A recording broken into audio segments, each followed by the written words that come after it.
And a pleasant good day to you from Chicago here in the United States. I'm Bess Navera, brand ambassador for Music Direct and musicdirect.com.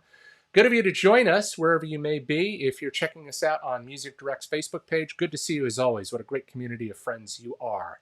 If you're joining us for the first time on Lone Mountain Audio and ATC's pages, we welcome you for the very first time. If you're not familiar with who we are, Music Direct is a Chicago-based retailer of high-performance audiophile products, including amplifiers, speakers, turntables, digital devices, and of course, plenty of great music for you to buy. So if you're interested in any of the products we're talking about today, or things that might be of interest to you that just come up as part of this conversation, we certainly encourage you to go visit our website at musicdirect.com. Give us a holler and toll free in the United States at 1-800-449-8333. Again, that's musicdirect.com.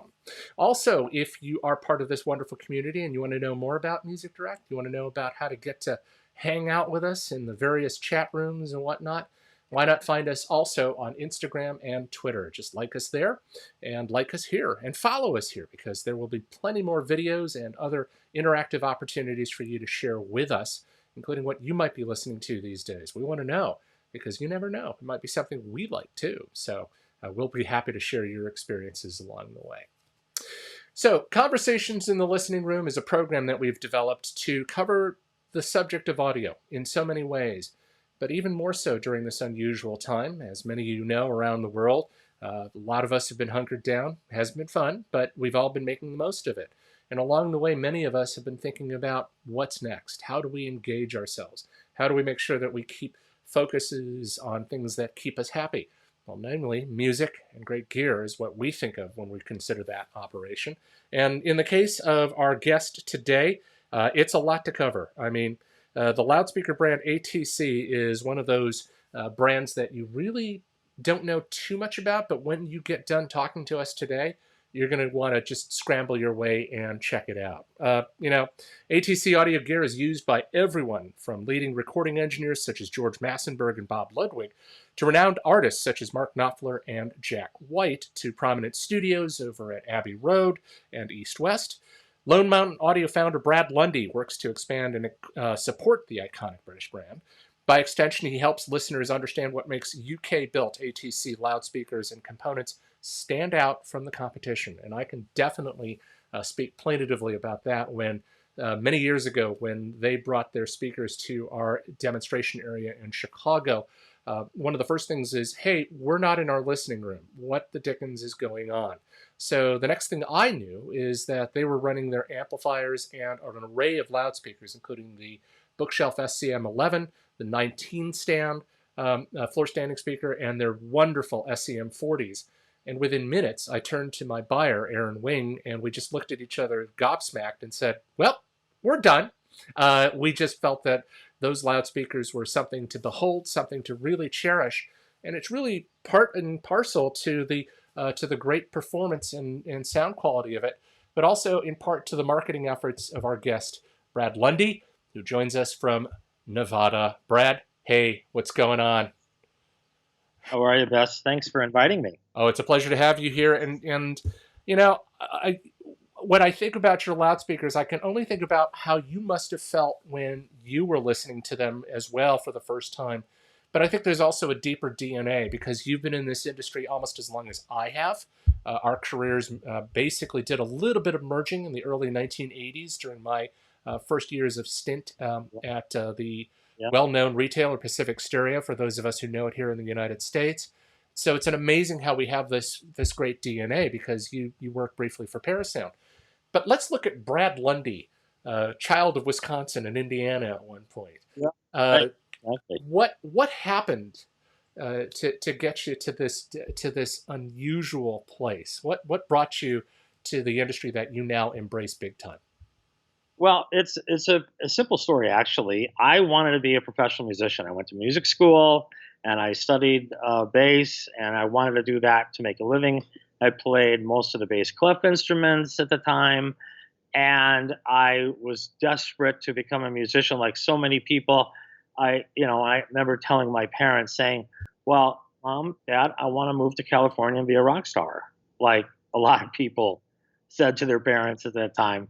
I wonder how many of them still are in the music business. But as it turned out, and I started going to better and better auditions and seeing better and better musicians, I realized that I had a long way to go. My musicianship was not at the level of some of the people that were making their living at it, and I had a lot of practice to do.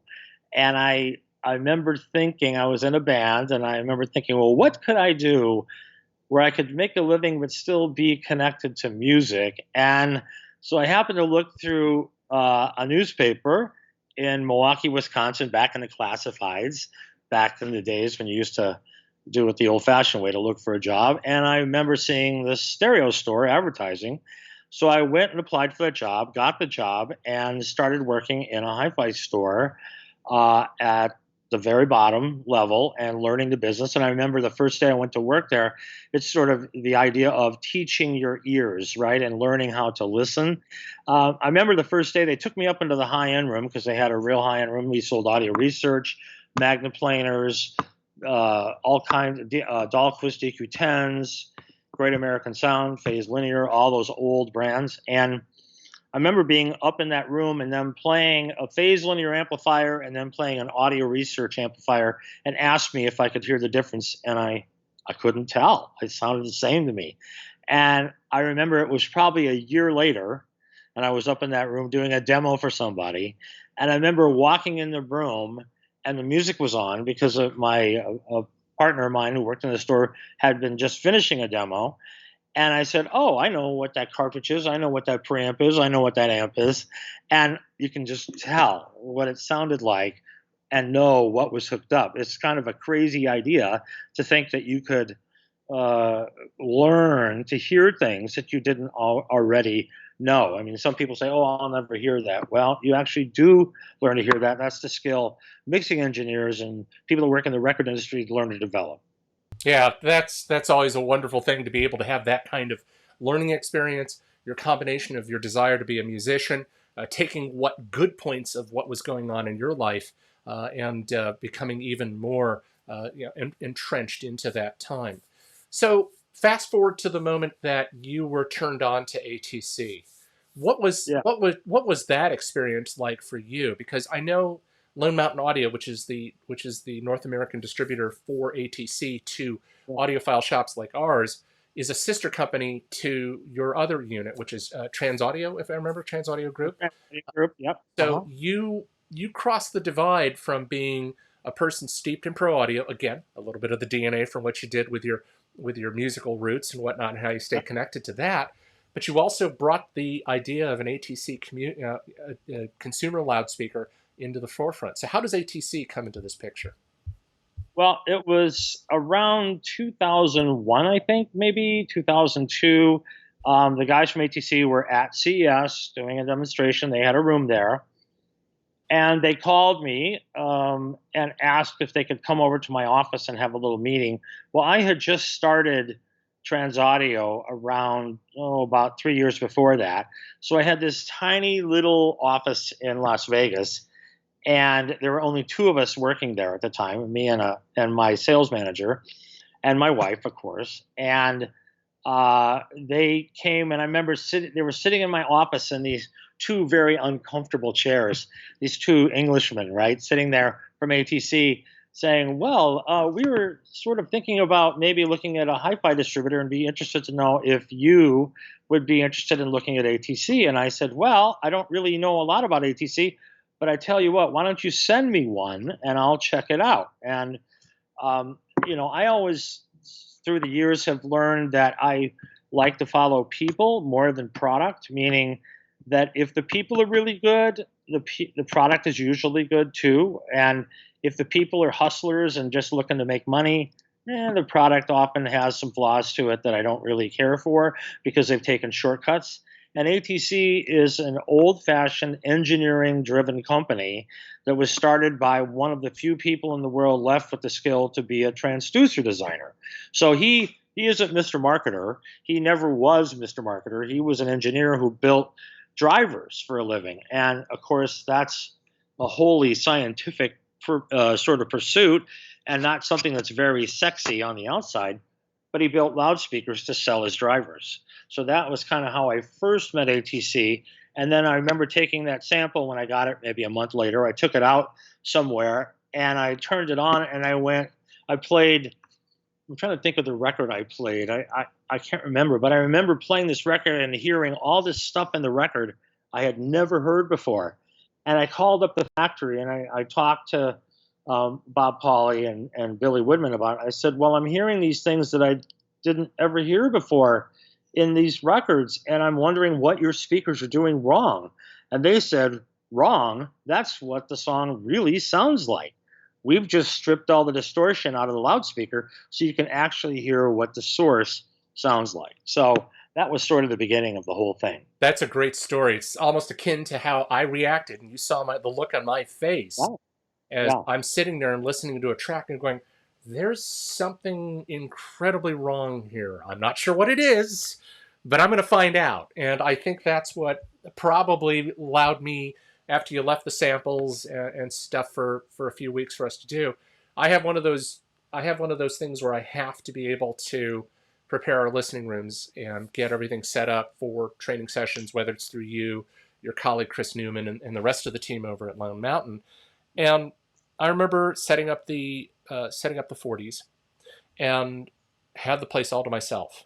And whether it was with the ATC amplifier or Macintosh or any of the products that we offer at Music Direct and musicdirect.com, I think one of the things that went through my mindset that was every amplifier showed their color, but it was the music that allowed a product like the ATC to really show the pinpoints, the sense of space, the three-dimensionality, the centering of the vocals. And that's rare for a lot of the loudspeakers that are out there. Now, I'm not here to badmouth another loudspeaker or badmouth another brand. We look at what we sell, as as other speakers have also said to us as we go through our product training, that they have been working on speakers that are based in part in their own kind of way. We look at the KEF and the history of the BBC monitor, which is a very historic, very well known, very respected loudspeaker design. We look at B&W and their categories of British made loudspeakers, Wharfdale, and so on and so forth. But ATC has something that is radically different. So I want to dig deeper into that. So the company itself has a bit of a history dating back to the 1970s. And it takes the vision of a guy that you just said is not a marketer. He's just a speaker designer. And that's in the guise of Billy Woodman. So what can you tell me about understanding him when, early on in your relationship, and why he has this sensibility to make these kind of products? What is going on in that man's mind as he's trying to make some speakers? Well, the thing that I didn't ever really realize in the beginning about loudspeakers is that they are very, you look at a driver and they're very complicated devices. There's a lot of science going on inside of them. And back in the 50s, 60s, 70s, even through the 80s and into the early 90s, most loudspeaker manufacturers made their own drivers. But that had become a very expensive process. Some of it had to do with environmental, where you couldn't melt metal in California very easily without getting in trouble with the government there. You couldn't do certain tasks that it took to build a loudspeaker, deal with certain kinds of alloys and materials. I mean, it's a metal business where you're actually building the speaker, and then a handmade business where you're building the cone and inserting it inside this frame, inside this driver, and creating this whole thing by hand. And almost everybody has given up on that idea except ATC. And everybody now is pretty much focused on buying OEM, because original equipment manufacturing, which is where you go to a manufacturer who makes a driver for you. But the trouble is with that whole structure is it's kind of like, and you hear about it every now and then in the newspaper about, oh, the Navy's putting out to bid something and it ends up being really expensive because they want it a certain way. Well, that's kind of a similar problem here. If you want an OEM part built for you to be a very specific way, it's extremely expensive. But if you want a general part that's sort of generic and is easy to get, they're very, very inexpensive. So most manufacturers has gone to this OEM supply, and most of the OEM supply these days, a lot of it's coming from Asia. There's still a number of good ones still left in the US, but most of the product is coming out of Asia, and you can just spec a driver and you can just buy 10,000 of them and they're really cheap and build a bunch of loudspeakers. And then you can also see that in the way manufacturers have shifted their emphasis from away from the driver and more towards the box or the crossover or the cosmetics or the way it looks or the price point. So you can see that taking the emphasis off the driver has changed the industry a lot. ATC still says this to this day. The whole reason the speaker sounds the way it sounds is because of the parts we put in it. The parts are the reason that the speaker sounds the way it does. The drivers that we make are still the reason why ATC sounds different than everybody else.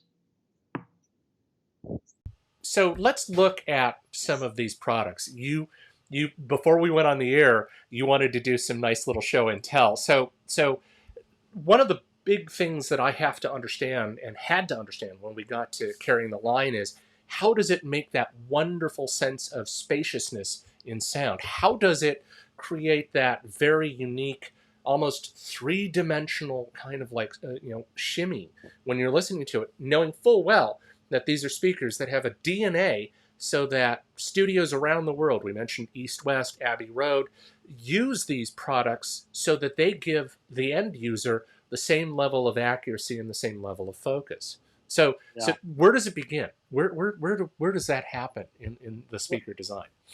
Well, if I were to ask Billy, and I asked the team and Rich Newman and the guys that are at ATC, what the secret is to why their speakers sound the way they do, and they would just say proper engineering. And what they mean by that is that they design a driver that works according to the latest and greatest scientific principles. There isn't any magic dust sprinkled on these things. They're just built to very tight tolerances, extremely carefully controlled and built the right way by hand, even to this day. So, for example, Nessie, who builds our mid-range driver in our speakers, I think it's just her and one other guy, and they build all the mid-ranges by themselves. They know how to do it. I've stood there behind her and watched her build one, and I don't understand why she's doing what she's doing. I mean, she's putting glue on one part and blowing on it because to cure it a certain way, she has to blow. I mean, it's all these odd sort of things that she does that gets that driver to work the way it does. And they still, even so, still reject a fairly high number of these parts before, so they never even make it to a speaker. So the idea is that we can put 7 hertz at 20 volts through a 5-inch driver and an SCM11 in our QC procedure and not blow it up. There is probably no 5-inch driver in the world you could do that with without completely destroying it, and ATC does that every single day with all their drivers to make sure they all work right and they all have very low distortion. So the idea is really to lower the distortion in the parts, and you hear more of the information that's being sent to it by your source.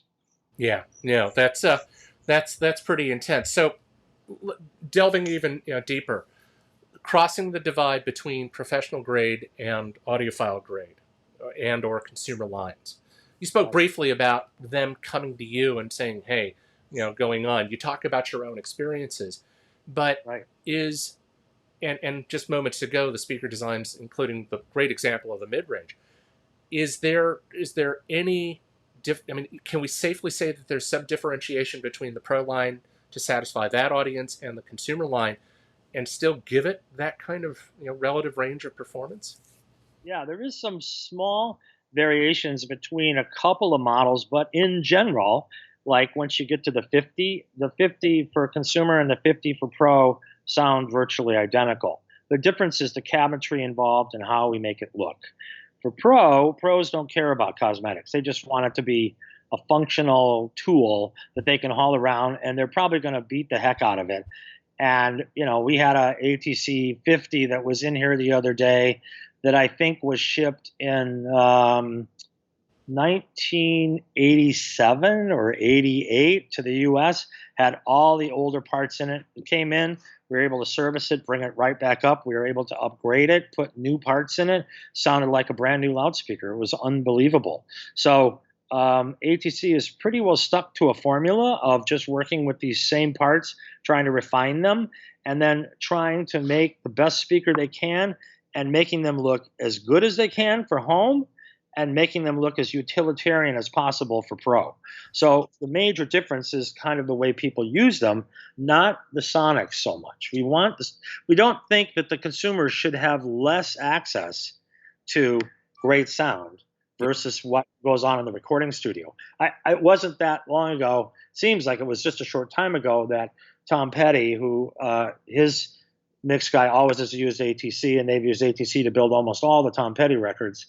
I remember when we got a phone call and said that Tom wants to buy a pair of 50s for his house, and he sent me a check, and with his name on it, Tom and Diana Petty, and I was like, wow, this is so cool, right? You're getting a check from Tom Petty for his house for a pair of 50s.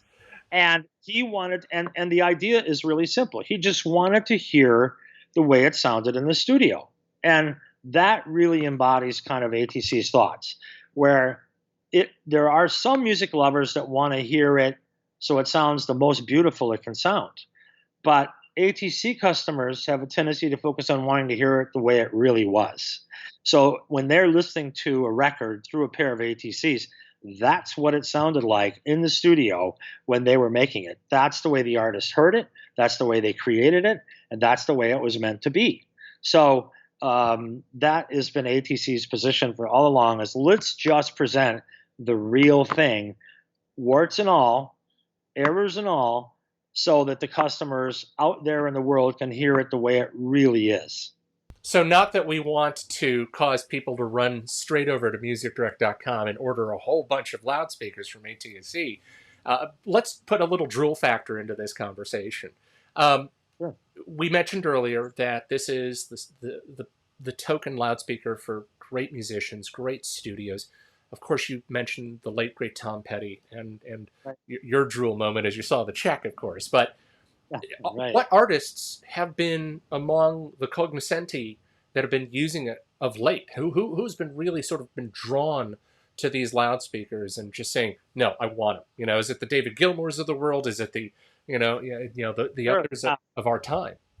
I mean, of course, ATC has a long history in England of running around the country, letting people hear its loudspeaker. And really, that was sort of the beginning of active.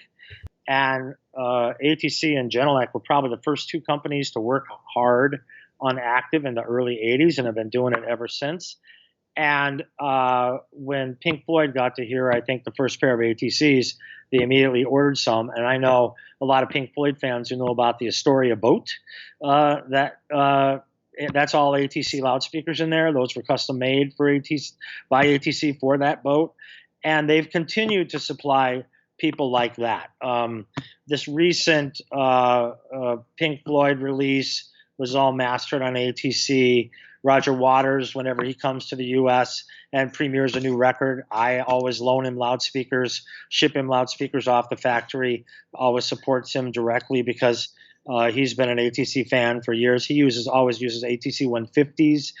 We have a lot of mix engineers, and people often ask me, hey, how do I know what the best sounding bands are? I always tell them, well, don't necessarily follow the artist, follow the mixing engineer, follow the mastering engineer. Those are usually the people who are responsible for making that record sound really fantastic. And there's a number of guys that are around the pro industry who focus on ATCs that mix some of the best records. Nico Bolas, who did a lot of stuff for Neil Young, always uses ATC 50s. And there's a large number of people in LA that are running around taking their smaller ATCs with them when they go into studios and when they do work on, let's say, a record apart at home. They're tracking at home. They might use their ATCs. And then it can translate into the studio where they also have ATCs and it sounds the same. Even though speakers are small, they still have the same character.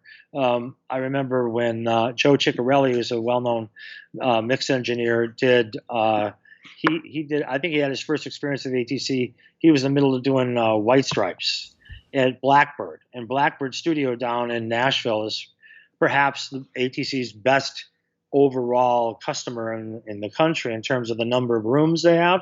They have ATC in every single room that they have there. And if you look at the people that have produced records out of Blackbird, it's an unbelievable list. And it's not just country music.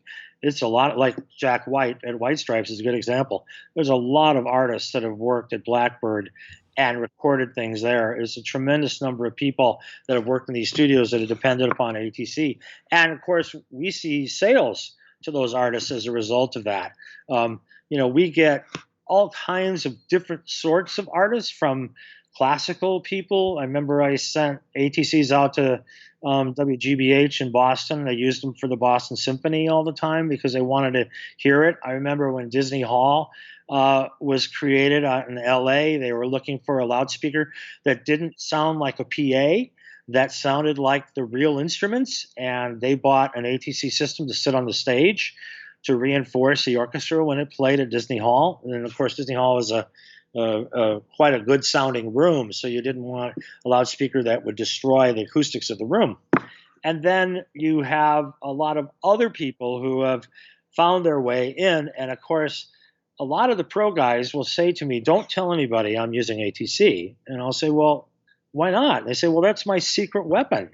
I need to make sure that my other guys don't use it so my records sound better." Oh, darn. The secret sauce revealed.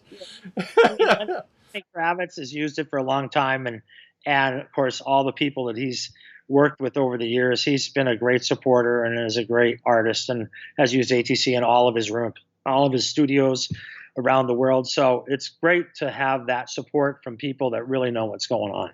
Yeah. What's interesting is we never, ATC in the U.S. never had a very good profile. And largely that's due to a very simple reason. And the simple reason is a lot of these brands that you're aware of and that customers are aware of have really good, strong business organizations behind them to promote them, like B&W, like JBL.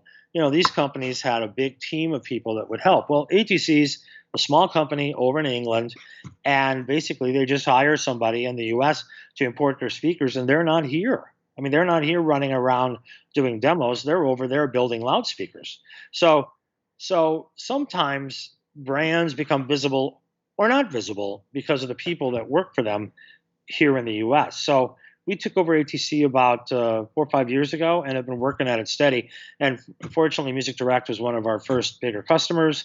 And you've supported us right away when we started with ATC because you understood it, you got it, you understood it's not really about trying to be better than anybody else. It's about trying to present information that otherwise was not audible. No question. I think that's the beauty of it. And as I've said throughout this episode, I don't think I could ever imagine wanting to have a pair of loudspeakers that talk to me about the intricacies of what was going on in the mind of that mastering or that mixing engineer when he or she was trying to put together something of substance, something that would ring home, from say, listening to Emmylou's haunting Wrecking Ball album some years ago, to even something as daring and Chris Newman, your colleague, can easily recognize it the day that he came into town, strangely on my birthday. But anyway, it was really awesome to be able to listen to music that I could adjust to. So I tend to still listen to electronic dance music, EDM. I still listen to acid jazz. I still listen to things that have even a bit of harshness in some of the, in its deliberateness to listen to that kind of sound. But there will be a day or a morning where I'll want to listen to a Mozart quintet, where I'll want to listen to Oscar Peterson, where I'll want to listen to James Taylor or Tom Petty or Carly Simon or the artists of the moment, Lady Gaga and so on and so forth, Sufjan Stevens. These are the kind of artists that play so well on an ATC loudspeaker that it is so scary that they're just right there telling you your story and keeping you focused until you have no choice but to race up to the stereo and try to shut it off because you're suddenly thrust into that experience. And I think that's also why my colleagues at Music Direct and Music Direct have embraced the ATC story so much. I think it's a testament to what you guys bring to designing the experience, showing its proof in what a manufacturer has done, both on the pro side and on the consumer side, to bring value into a product like that. So Right. I'm deeply appreciative of it. So Right. go. We try to avoid spending money on things that don't make the speaker better. And of course, from a business perspective, we could say, hey, why don't you spend money on marketing, or why don't you put an ad out? But ATC is really not very motivated to market. They want to build a better speaker. Of course, is really, really great to know. So let's tip the scales a little bit here. So as people begin to visit our website at Music Direct and musicdirect.com, or call any of my colleagues over there here in the United States at 800-449-8333. Gee, was that a blatant plug? Yeah, yeah, quick, Serious. let me write that down. Could you Yeah, say it yeah. again? Please write that down. Thank you. No, but seriously though, one of the most recent visits for me was, in fact, regarding the SCM50. We became, Yeah, one of the first dealers for us to be able to sell a behemoth like that to somebody else. yeah, But along the way, we also had a chance to A/B comparison active and passive versions of yeah, your yeah, loudspeaker. great. So in this case, the SEM 40A and SEM AF 40P, if I'm doing this right, and then of Yeah, course the 50A and the 50P. So for people who know of this sort of new sure. generation of powered loudspeakers that seem to be making their way into the market, you Yeah, said earlier that you guys were among the pioneers in the concept of that's powered right. loudspeakers. So there must have been a really hard journey to get to that. And why does a active versus a powered speaker make a different statement for somebody who wants to make that kind of an investment? Right. Well, it's kind of a simple thing, and the simple thing is that, when we're dealing with a passive loudspeaker, we have these long speaker cables on the back of an amplifier connecting it to a loudspeaker, and of course, all of that is copper, and there's loss in all of that copper in that speaker cable, and you lose not only power through that cable, you lose something called dampening factor. You can actually get losses of other things like high frequency, and other things can happen across that cable. What is a passive crossover that's inside the loudspeaker but a whole bunch more copper? And some of the copper that's in these passive loudspeakers is massive. It's, air core inductors for low frequency can be huge, and they can be, this big around and this thick, full of copper wound around an open circle. And all of this is done to accomplish the crossover after the amplifier. But what if we could do the crossover before the amplifier? What if we could do all of that lossy stuff that we needed this passive crossover to do? What if we didn't have to have 5 meters or 3 meters or 10 meters of speaker cable? What if we could make the speaker cable 6 inches long and have the crossover not even in the circuit at all? It's before the amplifier. So we can hook the amplifier essentially directly to the driver. And that's what active loudspeakers are. It is essentially, you have what amounts to a crossover on a parts board that divides the signals at line level and then sends it to 3 different amplifiers in a 3-way, or 2 different amps in a 2-way. And those amplifiers are hooked directly up to the driver itself. And that making that cable short, making that active crossover before the amp solves a whole bunch of problems and enables the speaker to move forward tremendously in not only dynamics. You can build an amplifier that's specifically geared toward that driver, so you can make sure you have enough power to help that driver have proper dynamic range.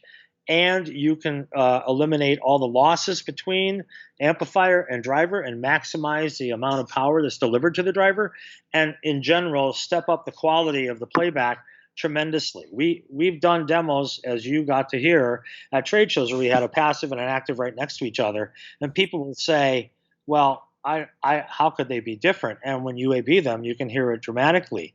The tone isn't different. how much bass, how much treble isn't different. What's different is the amount of detail and the imaging and the sense of room and the sense of space and the sense of this additional information. Like when you're tracking drums, you're usually tracking them in a big room and you can hear the drums in a big room.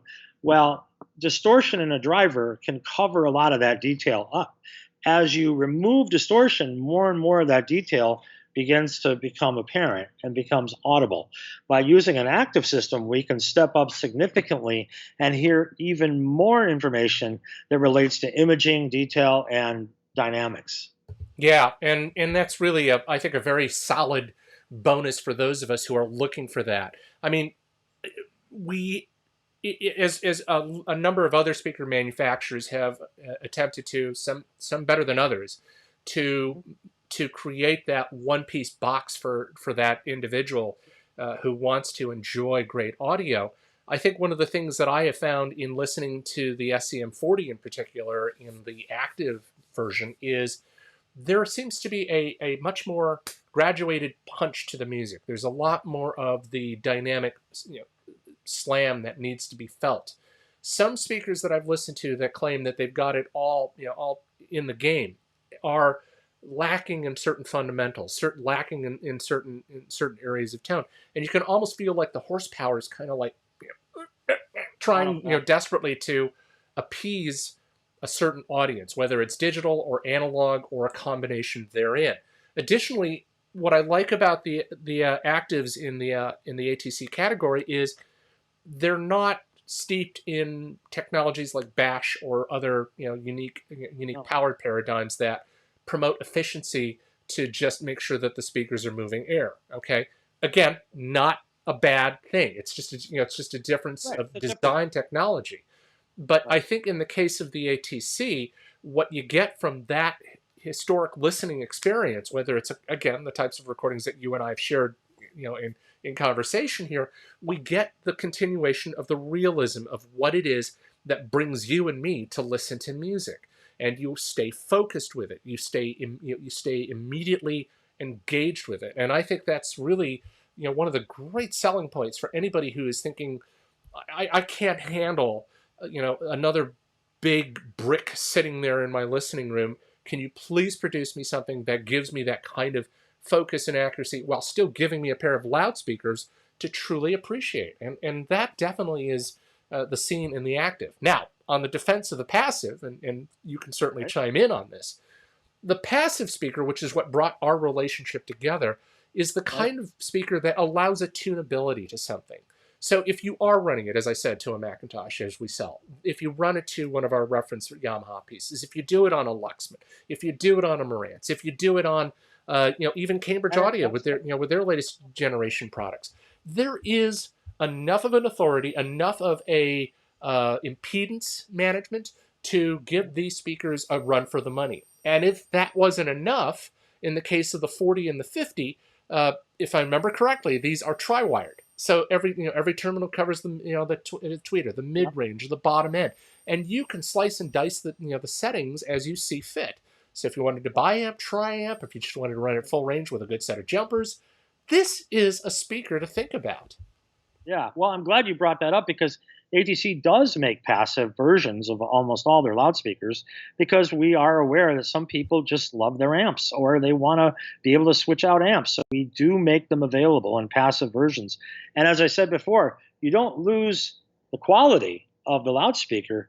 If the amplifier is your interest and you want to pursue that, you can do it with an ATC loudspeaker. All of them are available passive. The goal of active, however, is that here was the funny thing for me. I agree with you. I thought, gee, if you take away my amplifier and I can't switch out amplifiers in an active speaker, why do I want to do that? I like switching out amplifiers. Well, it's a very simple thing, and I learned it myself from doing demos, which is that because of the active, the resolution is so much higher, you hear more difference in the preamp, in the interconnect cables, in the CD player, in the streamer, in the DAC, in all of the turntable, the cartridge. You hear way more difference in those items that come before the active loudspeaker than I do when I have an amplifier at the end of the chain driving a passive loudspeaker. So I don't think going to active is going to disrupt the hi-fi industry's and audiophiles' desire to want to switch things around. I just think it's going to switch what they change. Instead of an amplifier, they're going to be switching DACs, preamps, turntables, cartridges a lot more often because the differences are much easier to identify. Yeah, again, the simplification of componentry, the addressing of great sound quality, and the challenge to produce something that blends the amplifier and the speaker into one cohesive operation. I don't think there's any other way to match that. Now, of course, for somebody who looks at those speakers, it's obviously a price consideration. There is a definite difference when you slap an amplifier into the back of the cabinet and make sure everything's done. But Right. additionally, things like bracing are taken care of for you. You hear no backslap or anything like that. It just simply rocks for what it's supposed to do in terms of a design like that. I've heard people talk before about wife approval factor, and we think that the active speaker is this hi-fi of the future. It's the way everybody's stereos will look because you can just have literally two or three components. You have a preamp connected directly to your speaker, your active loudspeaker, and then it's very simple and it's very basic, and someone can operate a preamp. But when you have to turn on all these different devices, the wives often don't like all these other things hanging all over the place. It can simplify and make you have fewer pieces of gear that sound even better than before. So I think that when people get a chance to discover active, more and more people will move towards that option because, as you said, you do hear another layer of detail that's available to you. That's in the information that's been recorded. It's just being covered up by the system that you've been using. Yeah, that's definitely a good argument there. Let's bake into that a little bit because we talked earlier about speaker parts, and I'm going to ask you to Sure. not help me break my back today. If Yeah. you wouldn't mind holding up that mid range that we did before we started rolling here today, and Sure. I want everybody to take a good hard look at this design. This is one of the great moments in understanding a loudspeaker. Yes, I've seen loudspeakers from I've seen other designs that have come out over the years, but this is what a good looking mid range is all about. And describe this for us in terms of what you said earlier. I mean, the basket, the whole shooting match there. Well, this is, when you're looking at a driver like this, this is a 3-inch mid dome here, and ATC uses a dome for mid range because it has better dispersion. So it sounds better when you're not sitting directly in front of the speaker. So you have a wider listening range. This was developed back in the day when you had 3 or 4 people working in a recording studio, and they all had to be able to hear exactly the same thing. And they had this big, long console in the control room, and everybody at the console needed to be able to hear it exactly the same. Well, that that need developed this part. And this is the part that really kind of launched Billy's product line, the 50, which is this mid dome. At the time when he launched it, everybody thought he was crazy. But all of this part, and I'll turn it around. This is a cutaway version. This is not actually what the driver looks like. We've cut the sort of the center out of this. Everything, all the stuff you see here, this big thing is called the motor. And this motor that drives this driver can, let's see if I can do it. And then inside there, it's a little hard to see, but you can see the coil move up and down. And what we do is a special technology called short coil long gap. The idea of that is that if you have a long coil, which protects this copper coil being very long, that protects the driver from blowing up because it can dissipate more heat. But when the coil leaves the focus of the magnetic gap, the distortion increases dramatically. So what ATC did, what Billy did, was do the reverse. Put a very small coil in a very large gap. So the coil never leaves the gap, so distortion stays low, even when the driver is at its extremes for dynamics. So dynamics are not more distorted than the standard steady state music. So you mentioned that punch, and that is a result of keeping the dynamics as clean as the regular stuff. And this short coil, long gap, big, powerful motor to cover a lot of dynamic range, and this unique mid-dome idea is completely different than what everybody else has done. Here's what a lot of people have tried to copy the mid-dome idea. Here's a copy of another part from another manufacturer, and this is what it looks like underneath. So, I mean, there's nothing there. It's a single suspension. It doesn't have a dual suspension. One of the problems with these big, giant domes is they want a tendency to rock. So ATC developed a dual suspension, so that would never happen. And one can see that here with this part and this part, two places it's suspended from, so the driver always stays linear within its basket. So what you have here is a really unique part that they hand build, that is still hand built to this day. And in fact, I just come into work and I pray Nessie isn't sick today, so that we can get some more mid-ranges developed and built today to get my order filled. So she'll take care of it. I don't think she's worried. In fact, I bet she's watching us now and going, Brad, really? Mad at me now. But this idea of making a better part is a really good example. Here, I'm going to show you a woofer here. I have a woofer right at hand. Oh, cool. Let's see. This is a woofer a lot of people will recognize. This is from a Yamaha NS10. And this looks like, I would say, probably 98% of the drivers on Earth look about like this.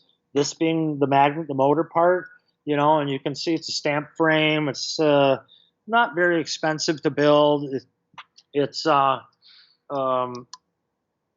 used in, not the white cone, but that size used a lot. Here's the ATC version, and I'm not grunting because this is the same size driver, but you can see the size of this motor and the size of this driver inside there is dramatically different. I mean, this is a huge beast of a driver, and this is what we put in our two-way. That's what was in the 19. It's unbelievable. That 19 loudspeaker, it's for the money, it's like $4,000. It's like I'm hard pressed to find another loudspeaker that impresses me like that one for that kind of money, because you can hear details, you can hear all kinds of information you otherwise wouldn't hear. And what's interesting is we use a sealed box with the 19. Right. We don't port it. ATC is not really big on trying to use the bass reflex idea where you get a big boost in the bass at the low end, because the problem with that is if you use a mechanism like that, a passive radiator or a big port, you get a nice big bump, but then after that you get a really steep fall. So actually that driver inside a 19, it's a sealed box, you'll have more output in that speaker at 30 hertz sealed than you will off a big a loudspeaker with a port in it that sounds like it has more bass. It'll sound like it has more bass because there's a big boost at 80 or 75 or 85, somewhere in there, but it actually rolls off super fast, and by the time you get to 30 hertz, it's gone. Yeah. So the choices that ATC make, that's what I was talking about, the engineering ideas. Like, follow the engineering principles. Don't try to do something that's not going to yield a technically better benefit. And if you can't make the speaker have good bass and be small, then you don't make the speaker have good bass and be small. You don't destroy the mid-range trying to get bass out of a tiny little speaker. So the goal is for ATC to have all of our loudspeakers have a very similar character. They all sort of sound the same. And then we can just decide what size speaker we want for our room, and then we know we're still going to have the ATC sound. Yeah, that's great. That's always the wonderful thing about an ATC speaker. And while we have a few minutes here, because we're almost out of time, just a reminder to our folks who are watching, if you're interested on any information regarding Music Direct's products, specifically the ATC line, in the copy of our video today, you are able to click onto that page and immediately start looking at our selection of loudspeakers and price points. You can also give our team a call at 1-800-449-8333 to check stock and availability and as to whether or not you'd like one right away. I know that our Nessie will be making more drivers, and will be able to get the product to us. But at the same token, we certainly encourage you to explore the possibilities with a speaker. And just as the fine banner directly behind you says, just as the artists created, it's a kind of cool thing there. While we have 2 minutes or so to go here, I'm going to ask you a quick question, because what has also been not discovered is the capacity to use an ATC product or speaker as the framework for home theater. That is obviously something that doesn't, for two channelers, it's like, really? Can I get away with this? Is it possible to do that with it? And certainly it's the case with your lineup as well. Yeah. Well, we've been very involved in the multi-channel world since the beginning. In fact, we were really involved when Dolby built their new building on Market Street. They bought a lot of loudspeakers to do testing with to develop Atmos. And ATC supplied an awful lot of loudspeakers for that building, and we were very deeply involved in all of that. We still are involved with Atmos. And recently, one of our best customers, Blackbird, turned one of the rooms into a big Atmos room, high-level room, where they're right now remixing many of your favorite songs in Atmos. And a lot of people think this multi-channel is the future. Well, from my perspective, I think what gets lost about this is the science of dimensions of sound. Sound is a three-dimensional thing. It moves in all directions at once.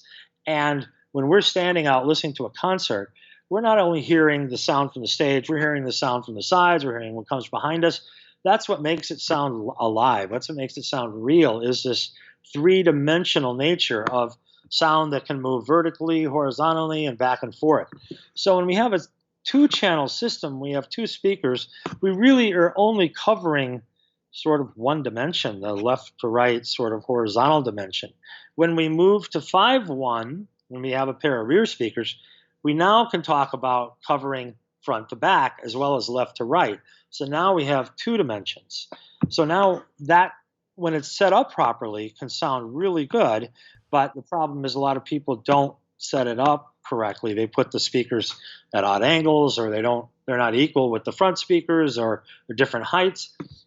But Atmos is really the first sort of methodology, along with DTS, both of them have been working on this, to develop three-dimensional audio, which is to have a height component to the audio playback. So you have to remix the music to have all of these being presented this way.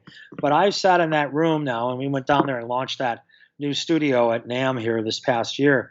I'm telling you, that is the most exciting thing I've heard in audio in my entire life, because you can literally recreate a mix and it sounds like you're standing in the band. Now, some people say, oh, I don't want to do that. But, I'm a believer that music is an emotional thing that communicates to people in a way that's very difficult to explain. And you have a connection to the music that is sort of almost spiritual in a way, where it makes you feel a certain thing, or it makes you feel excited, or it makes you feel good, or it makes you feel sad, or whatever. Music can elicit an emotion, and having it be more realistic, I can't imagine why anybody would not want it to be more realistic. I can't imagine why a two-channel lover who values a pair of speakers that can create depth and can sound big would not appreciate having additional dimensions in his room being covered with audio. I have an Atmos system set up at my house, and I'm telling you, when I have people over, they look at me and their jaw drops, and they can't even believe it, that it sounds that good. It's not about being loud. It's not about being bassy. It's actually the same quality that you'd expect off a high-end hi-fi system, but it's now in three dimensions, and that is what makes it exciting. That's fantastic. And what a great way to say what an ending to a conversation this has been. Yeah. Of course, Brad, I do hope that you and your family are safe and well during this time. I know that it's a difficult scene for a lot of people right now. Certainly those who have been trying to get their feet back up and get to living. So we do hope that you stay safe. And that you do what you love, and we'll be there to continue loving it with you. So thank you so much for your time today. I do appreciate it. Well, thank you so much, and all my thanks to Music Direct for paying attention to our product. It's funny, you build a better product, you think everybody will know, but Music Direct was one of the first people that really recognized ATC as being something different and has put some effort into telling people about it. So thank you very much. It's our pleasure. It's our pleasure indeed.